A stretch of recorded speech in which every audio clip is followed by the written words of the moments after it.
Well, if you're watching this video, then one thing is very clear कि ਤੁਸੀਂ IELTS ਦੀ preparation ਸ਼ੁਰੂ ਕਰਨ ਲੱਗੇ ਹੋ and since 12ਵੀਂ ਦਾ ਰਿਜ਼ਲਟ ਆ ਚੁੱਕਾ ਹੈ, ਚਾਹੇ ਉਹ CBSE ਦਾ ਹੋਵੇ ਚਾਹੇ ਸਟੇਟ ਬੋਰਡਸ ਦਾ ਹੋਵੇ, there are students ਜਿਹੜੇ ਕਿ ਹੁਣ IELTS ਦੀ preparation ਸ਼ੁਰੂ ਕਰਨ ਬਾਰੇ ਸੋਚ ਰਹੇ ਹੋਣਗੇ and before you start your IELTS preparation ਕੁਝ ਚੀਜ਼ਾਂ ਤੁਹਾਨੂੰ ਧਿਆਨ ਰੱਖਣੀਆਂ ਚਾਹੀਦੀਆਂ ਨੇ which I'll be sharing from my experience ਕਿ ਬੱਚੇ ਆਪਣੀ preparation ਦੇ ਦੌਰਾਨ ਕੀ ਗਲਤੀਆਂ ਕਰਦੇ ਨੇ ਪਿਛਲੇ ਸਾਲਾਂ 'ਚ ਜੋ ਮੈਂ ਗਲਤੀਆਂ ਦੇਖ ਰਿਹਾ ਨੇ ਸੋ ਮੈਂ ਚਾਹੁੰਦਾ ਕਿ ਉਹ ਗਲਤੀਆਂ ਤੁਸੀਂ ਸਾਰੇ ਜਾਣੇ ਨਾ ਕਰੋ ਐਂਡ ਆਪਣੀ IELTS ਦੀ ਪ੍ਰੈਪਰੇਸ਼ਨ ਬੜੀ ਸਮੂਥਲੀ ਕਰਦੇ ਤੁਸੀਂ ਇੱਕ ਗੁੱਡ ਬੈਂਡ ਸਕੋਰ ਹਾਸਿਲ ਕਰੋ।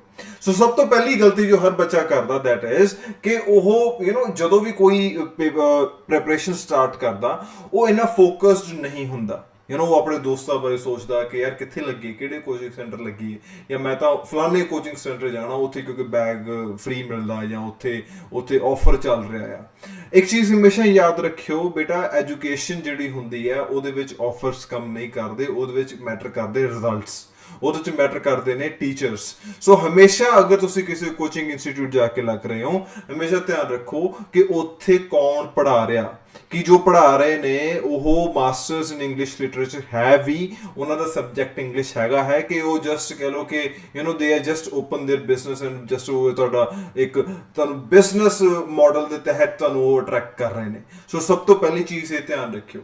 ਦੂਜੀ ਚੀਜ਼ ਜੋ ਬੱਚੇ ਗਲਤੀਆਂ ਕਰਦੇ ਨੇ ਉਹ ਇਹ ਹੁੰਦਾ ਦੈਟ ਇਜ਼ ਕਿ ਉਹ they are not that much focused ਕਿਉਂਕਿ ਇੱਕ ਜੋ ਰੀਜ਼ਨ ਮੇਨ ਮੈਂ ਤੁਹਾਨੂੰ ਦਿੰਦਾ 12ਵੀਂ ਮੁੱਕੀ ਹੁੰਦੀ ਹੈ ਬੱਚੇ ਦੀ ਐਂਡ ਉਸ ਤੋਂ ਬਾਅਦ ਉਹਨੂੰ ਲੱਗਦਾ ਕਿ ਚੱਲ ਯਾਰ ਥੋੜਾ ਜਿਹਾ ਹੁਣ ਮੈਂ ਨਾ ਆਪਣੇ ਆਪ ਨੂੰ ਰਿਲੈਕਸ ਹੋਣਾ, let me take a break of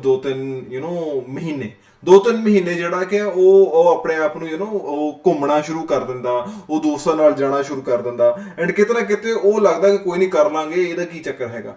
ਬੇਟਾ ਸਭ ਤੋਂ ਵੱਡੀ ਗਲਤੀ ਉਹ ਹੁੰਦੀ ਹੈ ਬਿਕੋਜ਼ ਹੁੰਦਾ ਕੀ ਹੈ ਜਦੋਂ 12ਵੀਂ ਕਰ ਰਹੇ ਹੁੰਦੇ ਹੋ ਤੁਸੀਂ ਇੱਕ ਸਟੂਡੈਂਟ ਹੁੰਦੇ ਹੋ ਐਂਡ ਸਟੂਡੈਂਟ ਹੁੰਦੇ ਤੁਸੀਂ ਅਗਰ ਲੈਟਸ ਸੇ ਤੁਹਾਡਾ 12ਵੀਂ ਤੁਸੀਂ ਕੀਤੀ ਹੋਵੇ ਵਿਦ ਦੈਟ ਇੱਕ ਤੁਹਾਡਾ ਰੂਟੀਨ ਬਣਿਆ ਹੁੰਦਾ ਹਾਰਡ ਵਰਕ ਦਾ, ਅਗਰ ਉਹ ਰੂਟੀਨ ਫੋਲੋ ਕਰਦੇ ਆਪਣੀ 12ਵੀਂ ਤੋਂ ਜਸਟ ਉਦੋਂ ਨਾਲ ਹੀ ਤੁਸੀਂ ਪ੍ਰੈਪਰੇਸ਼ਨ ਸ਼ੁਰੂ ਕਰ ਦਿੰਦੇ ਹੋ ਤੇ ਤੁਹਾਡੀ ਪ੍ਰੈਪਰੇਸ਼ਨ ਛੇਤੀ ਮੁੱਕ ਜਾਂਦੀ ਹੈ।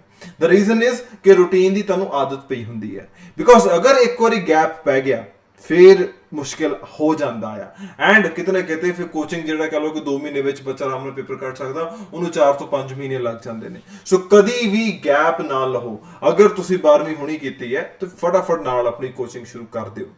ਅੱਛਾ, ਤੀਜੀ ਚੀਜ਼ ਜੋ ਅਕਸਰ ਬੱਚਿਆਂ 'ਚ ਮੈਂ ਦੇਖਦਾ ਉਹ ਇਹ ਹੁੰਦਾ ਆ ਕਿ ਦੇ ਜਸਟ ਸਟਾਰਟ ਦੇ ਪ੍ਰੈਪਰੇਸ਼ਨ ਐਂਡ ਕਰਦੇ ਨਾ ਉਹ ਦੋਸਤਾਂ ਪਿੱਛੇ ਲੱਗ ਕੇ ਅੱਜ ਯਾਰ ਉਧਰ ਚੱਲਦੇ ਆ, ਅੱਜ ਰਹਿਣ ਦੇ ਕਲਾਸ, ਅੱਜ ਬੰਕ ਮਾਰ ਲੈਂਦੇ ਆ ਜਾਂ ਅੱਜ ਕਹ ਲਓ ਕਿ ਅੱਜ ਨਹੀਂ ਮੂਡ ਹੈਗਾ ਜਾਣ ਦਾ ਜਾਂ ਸਵੇਰੇ ਉੱਠ ਕੇ ਤੂੰ ਜਾਣਾ, ਨਹੀਂ ਮੈਂ ਨਹੀਂ ਜਾਣਾ, ਚਲ ਮੈਂ ਵੀ ਨਹੀਂ ਜਾਂਦਾ, ਛੁੱਟੀ ਮਾਰ ਲੈਂਦੇ ਆ।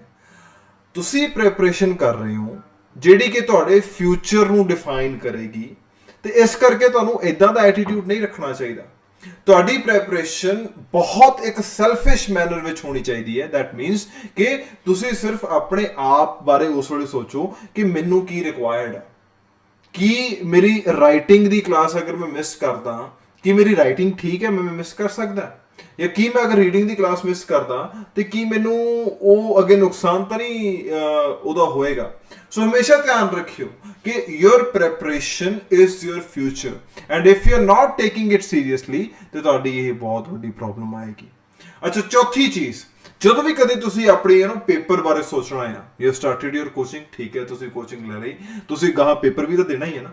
ਸੋ ਪੇਪਰ ਜਦੋਂ ਦੇਣਾ ਆ ਹਮੇਸ਼ਾ ਆਪਣੇ ਟੀਚਰ ਦੀ ਸਲਾਹ ਲੈ ਕੇ ਪੇਪਰ ਦਿਓ ਕਿ ਸਰ ਮੈਂ ਇੰਨੀ ਕੋਚਿੰਗ ਲੈ ਲਈ ਹੈ, ਠੀਕ ਹੈ ਐਂਡ ਹੁਣ ਦੱਸੋ ਮੈਂ ਪੇਪਰ ਕਦੋਂ ਦੇਵਾਂ।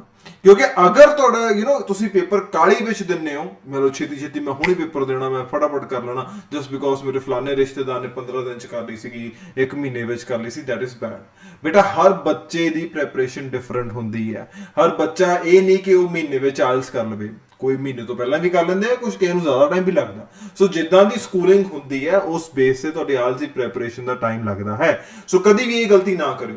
ਜਸਟ ਆਪਣਾ ਜੋ ਡਿਸੀਜਨ ਲੈਣਾ ਉਹ ਵਾਈਸਲੀ ਲਓ, with consideration of your teachers ਕਰੋ। ਜਸਟ ਬਿਕੋਜ਼ ਜਿੰਨਾ ਆਇਲਸ ਦੀ ਪੇਪਰ ਦੀ ਫੀਸ ਹੈ at this moment it is 16,250 ਜੋ ਕਿ ਬਹੁਤ ਜ਼ਿਆਦਾ ਹੈ ਐਂਡ ਇੰਨੇ ਪੈਸੇ they will be literally wasted ਅਗਰ ਤੁਹਾਡੇ 1 ਚੋਂ 5.5 ਰਹਿ ਗਏ।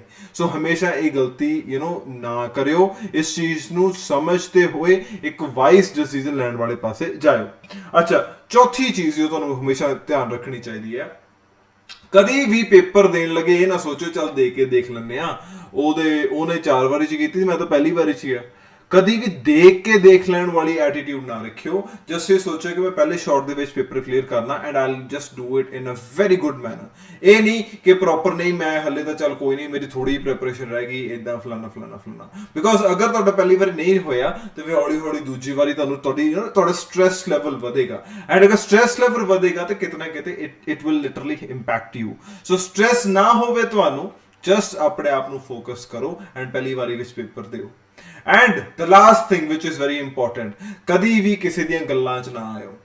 ਪਹਿਲੀ ਗੱਲ ਤੇ ਇਸ ਆਈਐਲਟੀਐਸ ਪ੍ਰੈਪਰੇਸ਼ਨ ਬਾਰੇ ਬਹੁਤਾ ਦੱਸਿਓ ਨਾ ਕਿਸੇ ਨੂੰ, ਬਹੁਤਾ ਰੌਲਾ ਪਾਉਣ ਦੀ ਲੋੜ ਨਹੀਂ ਹੈ। ਪੇਪਰ ਹੋ ਗਿਆ, ਰਿਜ਼ਲਟ ਆ ਗਿਆ, ਉਹ ਤੋਂ ਬਾਅਦ ਜੋ ਮਰਜ਼ੀ ਕਰੋ, ਬਟ ਪਹਿਲਾਂ ਕਰਨ ਦੀ ਲੋੜ ਨਹੀਂ ਹੈ। ਬਿਕੋਜ਼ ਪਹਿਲਾਂ ਅਗਰ ਤੁਸੀਂ ਬਹੁਤਾ ਜ਼ਿਆਦਾ ਦੱਸੋਗੇ ਤਾਂ ਲੋਕਾਂ ਨੇ ਪੁੱਛਣਾ ਅੱਛਾ ਕਿੰਨਵਾਂ ਮਹੀਨਾ ਚੱਲਦਾ, ਕਦੋਂ ਪੇਪਰ ਦੇਣਾ, ਕੀ ਬਣਿਆ ਤੇਰਾ, ਕਿੱਦਾਂ ਰਹੂਗਾ। ਜਿੰਨਾ ਵੱਧ ਤੋਂ ਵੱਧ ਉਹ ਪੁੱਛਣਗੇ ਉਨਾ ਤੁਹਾਨੂੰ ਨੁਕਸਾਨ ਹੋਏਗਾ ਐਂਡ ਇਹਦੇ ਨਾਲ ਤੁਹਾਡੀ ਪ੍ਰੋਬਲਮ ਜਿਹੜੀ ਉਹ ਬਹੁਤ ਇੱਕ ਕ੍ਰੂਸ਼ੀਅਲ ਸਟੇਜ ਤੇ ਪਹੁੰਚ ਜਾਏਗੀ। ਐਂਡ ਦ ਲਾਸਟ ਥਿੰਗ ਜੋ ਇੱਕ ਹੋਰ ਇੰਪੋਰਟੈਂਟ ਹੈਗੀ ਹੈ, ਅਗਰ ਲੈਟਸ ਸੇ ਤੁਸੀਂ ਕੋਚਿੰਗ ਜੁਆਇਨ ਕਰ ਲਈ ਹੈ ਐਂਡ ਤੁਹਾਨੂੰ ਕਲਾਸ 'ਚ ਬੈਠੇ ਕੁਝ ਨਹੀਂ ਸਮਝ ਲੱਗ ਰਿਹਾ, ਕਲਾਸ 'ਚ ਬੈਠੇ ਨਾ ਰਹੋ, ਟੀਚਰ ਨੂੰ ਪ੍ਰੋਪਰ ਕਹੋ ਕਿ ਮੈਨੂੰ ਸਮਝ ਨਹੀਂ ਲੱਗ ਰਿਹਾ।